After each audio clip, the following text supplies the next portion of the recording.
Friends, कैसे हैं आप सभी। स्वागत करते हैं आपकी अपने यूट्यूब चैनल पर। आज की क्लास में हम जो साइंस के क्वेश्चन हमारे बचे हुए थे, पिछली क्लास में हमने 15 क्वेश्चन को डिस्कस किया था और इस क्लास में बचे हुए 15 क्वेश्चन को हम डिस्कस करेंगे। ये पेपर का है यूपी टेट का साइंस का पेपर 2। तो इसमें पहला क्वेश्चन है, निम्नलिखित में से कौन सा ऊतक पौधों में जल का परिवहन करता है। तो इसमें पौधों में जो जल का परिवहन जिस ऊतक के माध्यम से होता है, पौधों में क्या होता है, 2 फूड लाइन होती हैं। यानी पौधों में 2 फूड लाइन होती हैं जिनके माध्यम से पौधे को भोजन और पानी मिलता है। तो इसमें जल का परिवहन कौन करता है, यानी पौधों में जल को कौन पहुंचाता है, तो जल को जाइलम पहुंचाता है। और फ्लोएम किसको पहुंचाता है, तो फ्लोएम फूड को पहुंचाता है। अब जाइलम क्या करता है, जाइलम सीधी एक तरफ यानी एक रेखा में, यहाँ पे हम देख लेंगे जो जाइलम होता है वो पौधे को जो पानी ले जाता है, मिनरल ले जाता है, वो एक दिशा में ले जाता है, एक दिशा में लेकर जाता है। वही जो फ्लोएम होता है जो फूड को ले जाने का काम करता है, वह पौधों के विभिन्न भागों में, यानी जो पौधों के सभी भागों में वो भोजन को ले जाने का काम करता है। कौन, फ्लोएम। और जो जाइलम होता है वह पौधों को पानी देता है, मिनरल्स देता है, वो भी सिर्फ सीधी एक दिशा में ले जाता है। तो ये इस क्वेश्चन का जो हमारा सही जवाब हो जाएगा वह हो जाएगा जाइलम। यानी जाइलम के द्वारा पौधों में जल का परिवहन होता है। चलते हैं अगले क्वेश्चन की तरफ। तो अगला क्वेश्चन है, बायोगैस का मुख्य घटक क्या है। यानी जो बायोगैस है उसका मुख्य घटक कौन सा है, इथेन है, मीथेन है, प्रोपेन है या ब्यूटेन है। तो जो बायोगैस का जो मुख्य घटक है वह क्या है, मीथेन है। अब मीथेन जो गैस होती है यह कहाँ से मिलती है, किन किन जगहों पर देखने को मिल जाती है। तो एक तो दलदली भूमि जहाँ पे होती है, यानी यहाँ पे दलदली भूमि होती है, कीचड़ युक्त जो भूमि होती है वहां पे हमें मीथेन गैस देखने को मिलती है। देख लेते हैं इसकी थ्योरी। बायोगैस या गोबर गैस में लगभग 55 से 75% मीथेन होती है। यह एक प्रदूषण रहित ईंधन है। कैसा है, यह पॉल्यूशन लेस ईंधन है। कौन, मीथेन। तो बायोगैस का जो मुख्य घटक होगा वह होगा मीथेन। इसका जो केमिकल फार्मूला होता है वह CH4 होता है। क्या होता है, CH4 होता है। चलेंगे अपने अगले क्वेश्चन की तरफ। अगला क्वेश्चन है, निम्नलिखित में से कौन सा एक संक्रामक रोग नहीं है। संक्रामक रोग कौन कौन से होते हैं, तो संक्रामक रोग वो होते हैं जो किसी के छूने से, एक दूसरे को स्पर्श करने से जो फैलते हैं वो संक्रामक रोग होते हैं। और गैर संक्रामक रोग वो होते हैं जो एक दूसरे को स्पर्श करने पर नहीं फैलते हैं। तो इसमें जो सही जवाब हो जाएगा, कैंसर जो है इसमें गैर संक्रामक रोग है। कैसा रोग है, गैर संक्रामक रोग है। बाकी चेचक हो गया, हैजा हो गया, टीबी हो गया, यह कैसे रोग हैं, यह संक्रामक रोग हैं। चलिए चलते हैं अगले क्वेश्चन की तरफ। अगला क्वेश्चन हमारा क्या कह रहा है, विद्युत धारा को मापने के लिए किस यंत्र का प्रयोग किया जाता है। यानी विद्युत धारा को मापने के लिए किस यंत्र का प्रयोग किया जाता है, वोल्ट मीटर का, एमीटर का, गैल्वेनोमीटर का या मल्टीमीटर का। तो इसमें जो विद्युत धारा मापने के लिए, अब देखिए विभवांतर का प्रयोग किसमें किया जाता है, तो विभवांतर जो है, सॉरी वोल्ट मीटर क्या है, ये किसको मापता है, विभवांतर को मापता है। किसको, विभवांतर को मापता है। यानी विभवांतर को मापने के लिए किसका प्रयोग किया जाता है, वोल्ट मीटर का प्रयोग किया जाता है। अब एमीटर और गैल्वेनोमीटर क्या है, एमीटर क्या करता है, विद्युत धारा को मापने का काम करता है, और गैल्वेनोमीटर जो है वो भी विद्युत धारा को मापने का ही काम करता है। अब इसमें अंतर क्या है, तो जो गैल्वेनोमीटर है उसमें यह छोटी धाराओं का पता लगाता है। यानी क्या करता है, यह छोटी धाराओं का पता लगाता है और उन्हें मापता है तथा उनकी दिशा को दर्शाता है। यानी जो गैल्वेनोमीटर है यह छोटी धाराओं का पता लगाता है, छोटी धाराओं को मापता है तथा उसकी दिशा को भी बताता है। कैसी धाराओं को, छोटी धाराओं को मापता है। छोटी धाराओं को मापता है। मापता ये भी विद्युत धारा ही है, लेकिन ये छोटी धाराओं को मापता है और उनकी क्या करता है, दिशा को बताता है और उनकी दिशा को बताता है। अब इसका जो सही जवाब हो जाएगा वो एमीटर हो जाएगा। क्या हो जाएगा, एमीटर इसका सही जवाब हो जाएगा। तो विद्युत धारा को मापने के लिए किस यंत्र का प्रयोग किया जाता है, एमीटर का प्रयोग किया जाता है। एमीटर विद्युत धारा की तीव्रता को एम्पियर में मापने के लिए, यानी ये क्या करता है, विद्युत धारा की तीव्रता को एम्पियर में मापने के लिए किसका प्रयोग किया जाता है, एमीटर का प्रयोग किया जाता है। चलेंगे अपने अगले क्वेश्चन की तरफ। लिटमस पेपर किससे प्राप्त होता है? तो जो लिटमस पेपर होता है यह किससे प्राप्त होता है, कवक से, शैवाल से, लाइकेन से, जीवाणु से? तो इसका सही जवाब जो हो जाएगा, लिटमस पेपर जो है वह लाइकेन से प्राप्त होता है। किससे प्राप्त होता है, लाइकेन से प्राप्त होता है। और जो लिटमस पेपर है यह क्या है, यह एक नेचुरल इंडिकेटर है। किसका, अम्ल और क्षार का। क्या है, नेचुरल इंडिकेटर है, यानी प्राकृतिक सूचक है अम्ल और क्षार का। अब इसका काम क्या होता है लिटमस पेपर का, जो अगर लिटमस पेपर पे हम अम्ल को डालेंगे, इसको डालेंगे, अम्ल को डालेंगे, तो अम्ल को डालेंगे तो यह क्या हो जाएगा,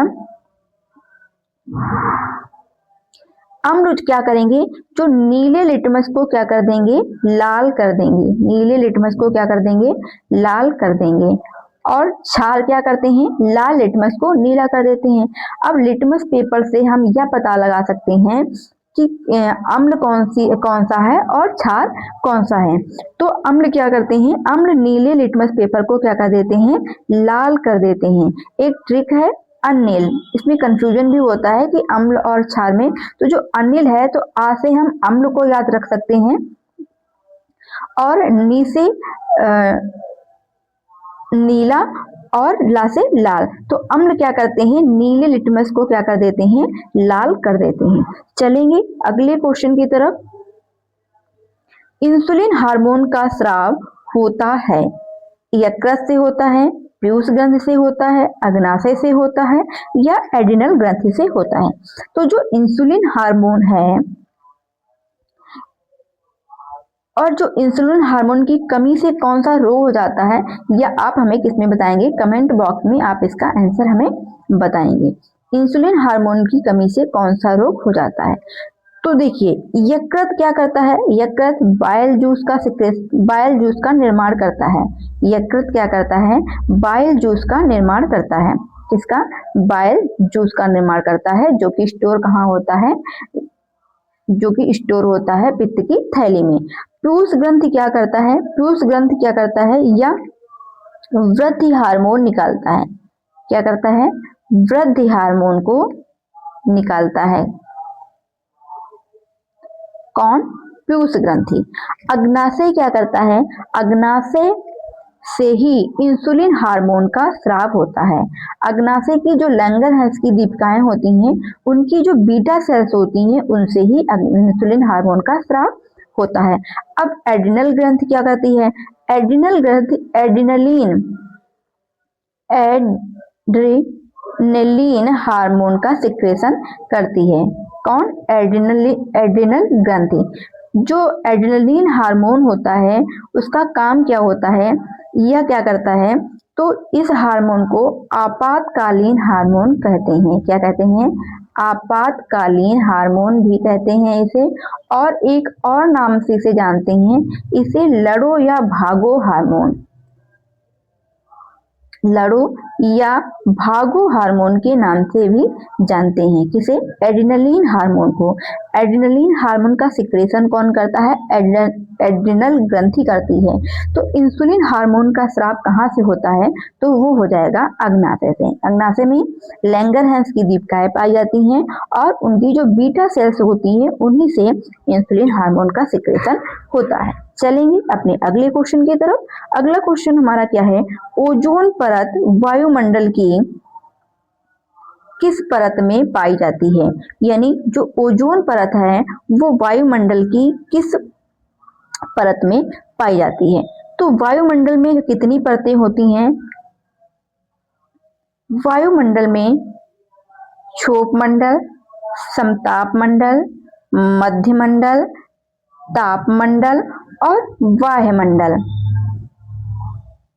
5 परतें पाई जाती हैं वायुमंडल में। अब इसमें से ओजोन परत वह किस वायुमंडल में पाई जाएगी, किस मंडल में होगी? तो देखिए, सबसे जो निचली परत होती है यह क्या होती है? क्षोभ मंडल होती है। यह निचली परत किधर से देखने पे होगी? पृथ्वी से नजदीक जो सबसे पहली परत होती है वह क्षोभ मंडल होती है। दूसरी जो होती है वह समताप मंडल होती है। कौन सी?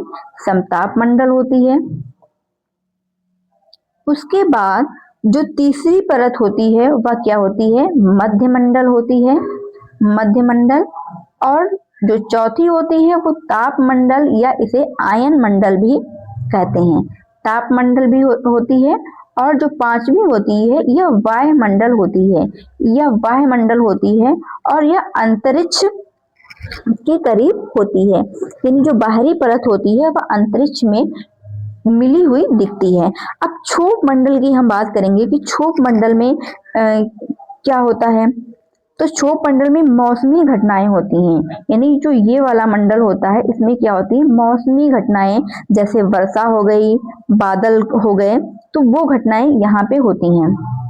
फिर जो मध्य मंडल में समताप मंडल में, समताप मंडल में क्या होता है? समताप मंडल में ही हमारी ओजोन परत पाई जाती है। इसमें समताप मंडल में ही ओजोन परत पाई जाती है। फिर मध्य मंडल में क्या होता है? मध्य मंडल में तापमान बहुत कम होता है और यहाँ पे ये क्या होता है? उल्का पिंडों से यह सुरक्षा करती है।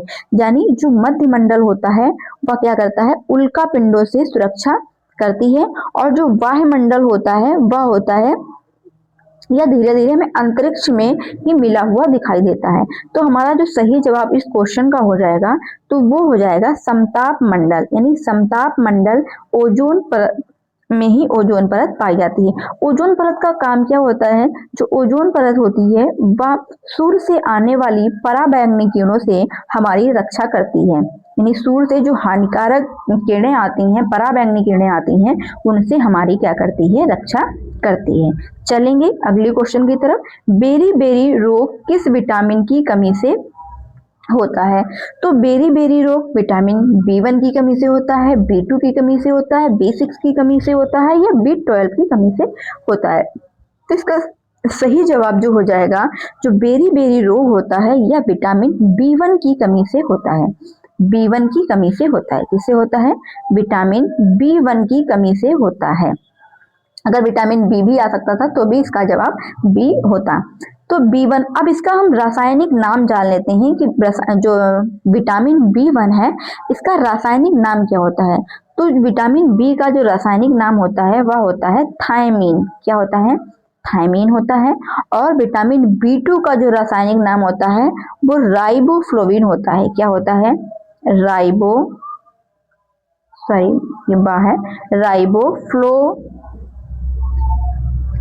होता है।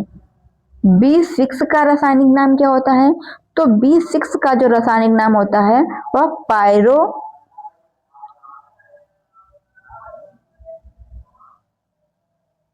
पायरोडॉक्सिन होता है। और जो B12 होता है इसका जो रासायनिक नाम होता है वह क्या होता है? B12 का कोबालामिन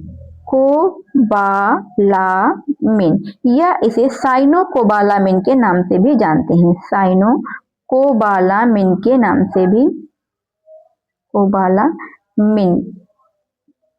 से भी जानते हैं। विटामिन क्या होती हैं? विटामिन 2 प्रकार की होती हैं, एक जल में घुलनशील विटामिन और एक वसा में घुलनशील विटामिन। तो जल में घुलनशील जो विटामिन होती हैं, जल को क्या कहते हैं? वाटर कहते हैं। इसका जो ट्रिक हमने याद रखा है वो कैसे रखा है? WBC।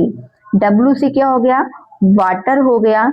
B से क्या हो गया? Vitamin B। और C से क्या हो गया? Vitamin C। यानी जो वाटर में घुलनशील विटामिन होती हैं वह विटामिन B और C होती हैं। और जो फैट में घुलनशील विटामिन होती है, बाकी जो बची हुई A, D, E, K, ये विटामिन जो होती हैं वो फैट में घुलनशील होती है। चलेंगे अपने अगले क्वेश्चन की तरफ। अगला क्वेश्चन है पीतल किन धातुओं का मिश्रण है? तांबा और टिन का, तांबा और जस्ता का, तांबा और लोहा का, जस्ता और निकेल का। तो जो पीतल है वह किन दो धातुओं से मिलकर बना है? तो इसे हमने पिछले जो हमने क्लास की थी इसकी, उस क्लास में भी डिस्कस किया था। पीतल, इसे हम एक ट्रिक के तौर पे याद रख सकते हैं, पिताजी। पिता, पी से क्या हो गया? पीतल, ता से तांबा और जा से जस्ता या जिंक। यानी जो पीतल बनता है वो तांबा और जस्ता से बनता है। पीतल किससे बनता है? तांबा और जस्ता से मिलकर बनता है। चलेंगे अपने अगले क्वेश्चन की तरफ। निम्नलिखित में से कौन सा जीवाश्म ईंधन नहीं है? कोयला, पेट्रोलियम, प्राकृतिक गैस, लकड़ी। जीवाश्म ईंधन कौन सा नहीं है? जीवाश्म ईंधन क्या होते हैं? जो लाखों करोड़ों वर्षों तक पृथ्वी के नीचे दबे हुए होते हैं और वो उन्हें क्या कहते हैं? जीवाश्म ईंधन कहते हैं। अब कोयला क्या है? जीवाश्म ईंधन है। पेट्रोलियम भी जीवाश्म ईंधन है। प्राकृतिक गैस भी जीवाश्म ईंधन है। लेकिन जो लकड़ी है ये जीवाश्म ईंधन नहीं है। तो इसका सही जवाब हो जाएगा लकड़ी। चलिए देख लेते हैं इसकी थ्योरी। जीवाश्म ईंधन वे होते हैं जो लाखों वर्षों तक जमीन के नीचे दबे हुए होते हैं, जो कि हमने बताया वही इसमें लिखा हुआ है। मानव नेत्र के किस भाग पर वस्तु का प्रतिबिंब बनता है? तो मानव नेत्र का जो दृष्टिपटल यानी रेटिना वाला भाग होता है उस पे क्या होता है? दृष्टि बनता है। किस पे? रेटिना पे बनता है, दृष्टिपटल पे बनता है। चलेंगे अपने अगले क्वेश्चन की तरफ। अगला क्वेश्चन है खाने वाले नमक का रासायनिक नाम क्या है? जो खाने वाला नमक होता है उसका रासायनिक नाम क्या होता है? सोडियम कार्बोनेट होता है, सोडियम क्लोराइड होता है, सोडियम बाइकार्बोनेट होता है या पोटेशियम क्लोराइड होता है? पोटेशियम क्लोराइड ये भी क्या होता है? नमक होता है। और जो सोडियम क्लोराइड होता है NaCl ये भी क्या होता है? नमक होता है। तो जो खाने वाला नमक है जिसे हम लोग खाने में यूज करते हैं वह कौन सा नमक होता है? वह सोडियम क्लोराइड होता है। सोडियम बाइकार्बोनेट क्या होता है? ये खाने वाला सोडा होता है। क्या होता है? खाने वाला सोडा होता है। सोडियम बाइकार्बोनेट क्या होता है? खाने वाला सोडा होता है। चलेंगे प्रकाश संश्लेषण की प्रक्रिया में कौन सी गैस, प्रकाश संश्लेषण की जो प्रक्रिया होती है उससे कौन सी गैस निकलती है? कार्बन डाइऑक्साइड गैस निकलती है, नाइट्रोजन गैस निकलती है या ऑक्सीजन गैस निकलती है या हाइड्रोजन गैस निकलती है? अब हम एक रिएक्शन के माध्यम से प्रकाश संश्लेषण को समझ लेंगे जिससे हमें पता चल जाएगा जो प्रकाश संश्लेषण की क्रिया होती है उसमें कौन सी गैस निकलती है। तो चलिए देख लेते हैं अब अपनी रिएक्शन को। जो प्रकाश संश्लेषण की क्रिया में हमें क्या क्या जरूरत पड़ता है? 6 CO2 यानी कार्बन डाइऑक्साइड प्लस 12H2O यानी 12 जल के अणु, और इसके जब हम आपस में रिएक्शन कराते हैं तो हमें क्या मिलता है? रिएक्शन ये कब होगी? एक तो क्लोरोफिल होना चाहिए, दूसरा सनलाइट की जरूरत होती है। किसकी? सनलाइट की। अब जब ये रिएक्शन होगी तो क्या बनेगा? C6H12O6 बनेगा और 6CO2 बनेगा। सॉरी CO2 नहीं, 6O2 बनेगा। ये C नहीं है यहाँ पे, 6O2 बनेगा प्लस 6H2O बनेगा। अब हमें यहाँ पे समझ में आ गया कि जब हमारी प्रकाश संश्लेषण की क्रिया हुई तो यहाँ पे कौन सी गैस हमें मिलेगी। यहाँ पे ऑप्शन में क्या था? एक तो ऑप्शन ए हमारा क्या था? Carbon dioxide. तो कार्बन डाइऑक्साइड में यहाँ पे मिल रही है, नाइट्रोजन मिल रही है, ऑक्सीजन मिल रही है, हाइड्रोजन मिल रही है। अब आप खुद यहाँ पे देख सकते हैं यहाँ पे हमें कौन सी गैस मिल रही है? ऑक्सीजन गैस मिल रही है। जब प्रकाश संश्लेषण की क्रिया हो रही है तो हमें कौन सी गैस मिल रही है? ऑक्सीजन गैस मिल रही है। ये ऑक्सीजन गैस है तो ये किस रूप में बन रही है? बाई प्रोडक्ट के रूप में। किसमें? बाई प्रोडक्ट के रूप में। और जो मेन प्रोडक्ट बन रहा है वो कौन सा बन रहा है? वो ग्लूकोज बन रहा है। ये मेन प्रोडक्ट है और ये क्या है? ग्लूकोज है। यानी प्रकाश संश्लेषण की क्रिया में पौधे जो अपना भोजन बनाते हैं वो ग्लूकोज के रूप में बनाते हैं और ऑक्सीजन गैस को क्या करते हैं? मुक्त करते हैं, बाहर निकालते हैं। ध्वनि की चाल सबसे अधिक किस माध्यम से होती है? निर्वात में होती है, गैस में होती है, द्रव में होती है, ठोस में होती है। निर्वात में ध्वनि की चाल सबसे अधिक किस माध्यम में होती है? निर्वात में, गैस में, द्रव में या ठोस में? तो ध्वनि की चाल आपने खुद ही देखा होगा कि जो कोई ठोस वस्तु होती है उसे हमें पीटने पर उस पे जो वार करते हैं तो उसमें तेज आवाज आती है, तेज हमें ध्वनि सुनाई देती है। तो जो ध्वनि की चाल होती है वह सबसे अधिक किसमें होती है?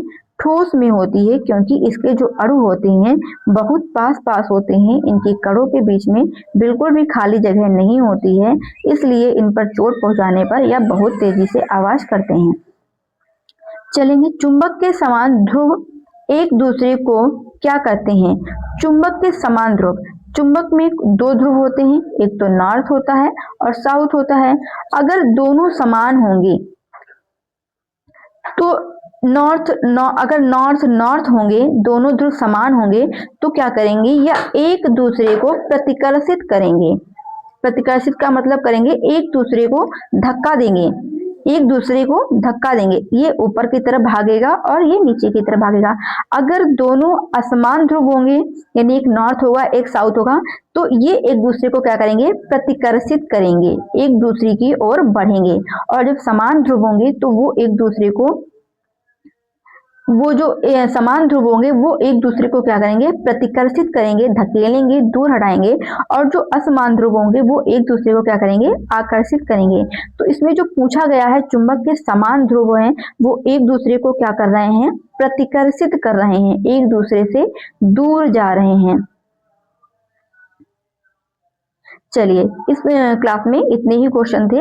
ये हमने 2021 का जो साइंस का पेपर था यूपी टेट का, उसमें जो साइंस के पीवाईक्यू आए थे वो हमने सभी कर लिए हैं। इसके आगे के क्लास में हम 2011 में जो यूपी टेट का जो एग्जाम हुआ था उसके साइंस के क्वेश्चन इसके अगली क्लास में करेंगे। क्लास आपको कैसी लगी कमेंट बॉक्स में जरूर बताइएगा। मिलते हैं अगली क्लास में, तब तक के लिए जय हिंद, जय भारत।